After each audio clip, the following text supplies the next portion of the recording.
We founded religions and created rituals.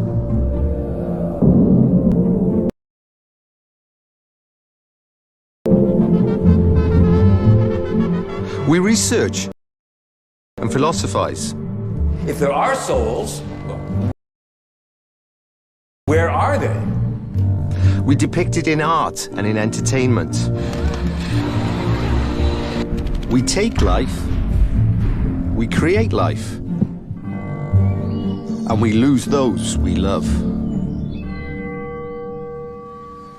Life and death on Earth are connected. Still, it is in our nature to fight for survival as long as possible. Det här är bra för dig, vet du.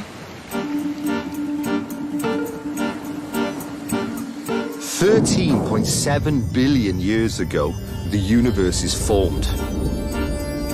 About 43 years ago, Peter D is conceived. Death plays a part from the very beginning. Millions of sperm cells die. Only one reaches the target. We don't know precisely how it happened, but 3.6 billion years ago, the first life forms appeared on Earth. The first biochemical coupling, a molecule with the ability to duplicate itself. 8 years ago, a new life. Tonya. As surely as Tonya was born, she will someday die. Tonya's mother is already dead. Tonya and Peter have experienced how fragile life can be. Now they wish to learn more about death. How are they supposed to deal with it? Is it possible to keep death at bay? Why do we have to die at all? And what place does death have in nature?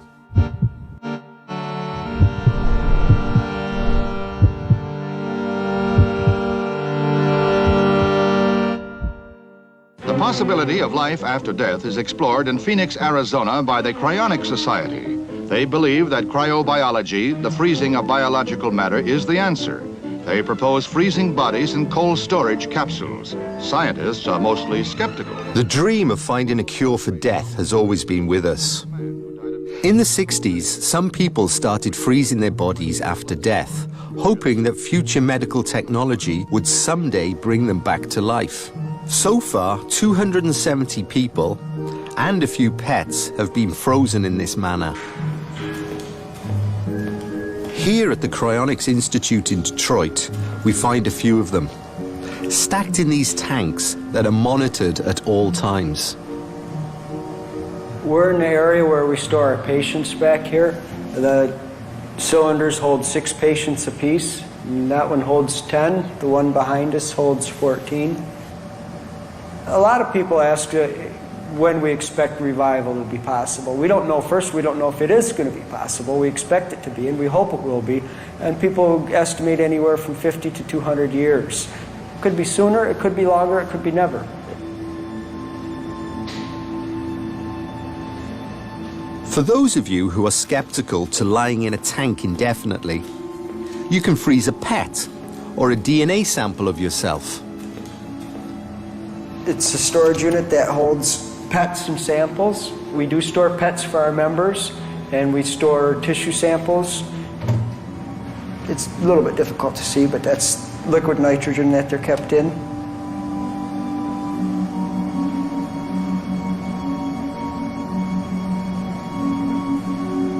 My outlook on life was always that it's too short. There's not enough time to do all the things we'd like to do. There's not enough time to study, learn. By the time you know anything, you're about to die. And the idea is that this is an ambulance to the future. But is it really such a good idea to find a cure for death? Modern humans already live twice as long as they did 200 years ago. 200 years ago, the world population surpassed 1 billion people. Since then, we have multiplied at a higher rate than we die. If we were to stop dying, we would create huge problems. Not only finding space for all the new humans, but also with maintaining resources that are probably at breaking point already.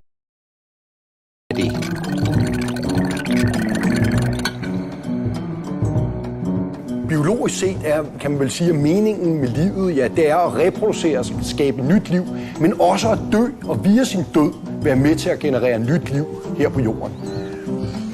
Life and death are connected in nature, and there is a similar balance within our bodies.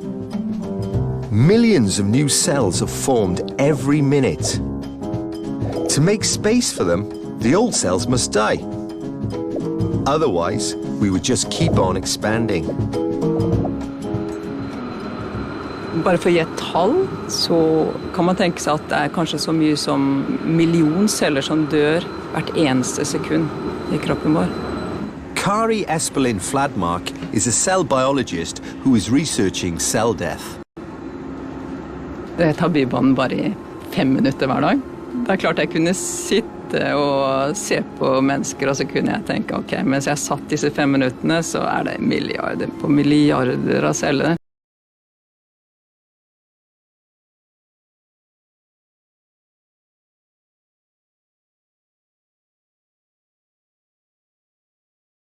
Så er det milliarder på milliarder av celler i din kropp som sitter der borte, som har dødd i løpet av de 5 minuttene. Så det er klart at hvis det er en feil der, så er det ganske katastrofalt. For the body to function perfectly, the superfluous or malfunctioning cells are ordered to commit suicide.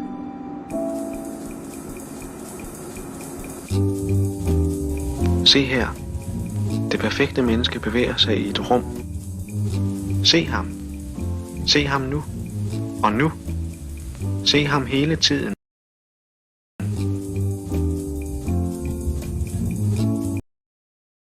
The body uses apoptosis, or programmed cell death, to control how our bodies are formed.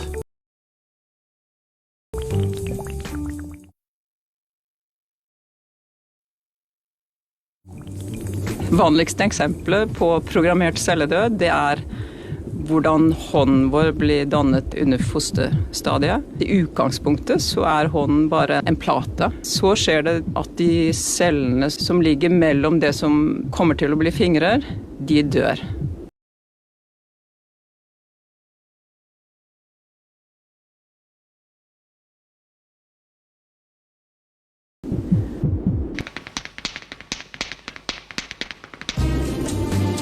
Hvis vi har for lite celledød, så kan det kanskje føre til kreft.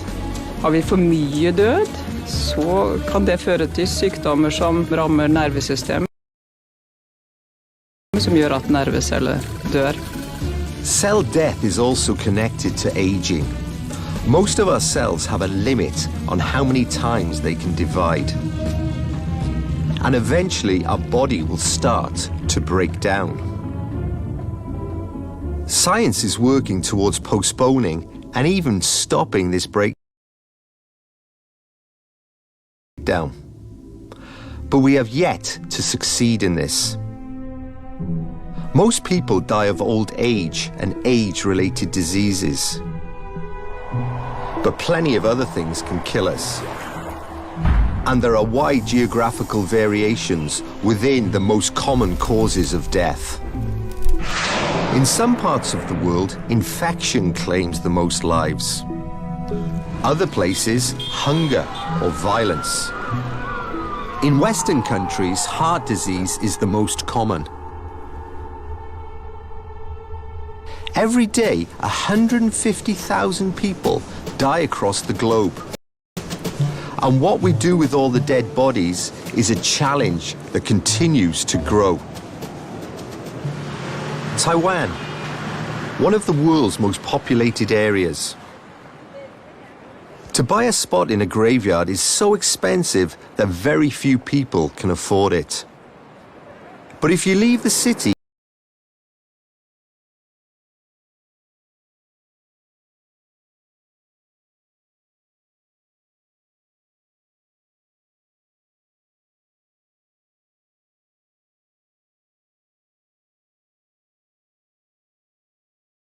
and check into a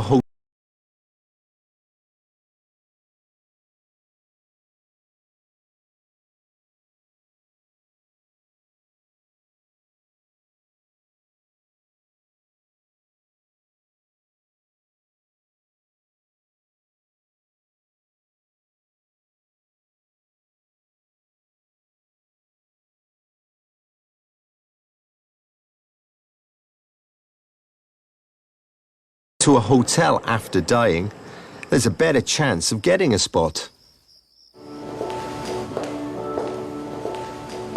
已经有点类似饭店的感觉了，就算是楼梯间，包括整个安全的设施，还有楼梯间的装潢，他们也会非常的讲究。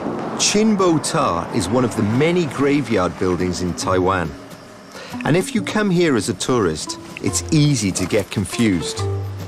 Because here they have a dining hall and a 24-hour staffed reception.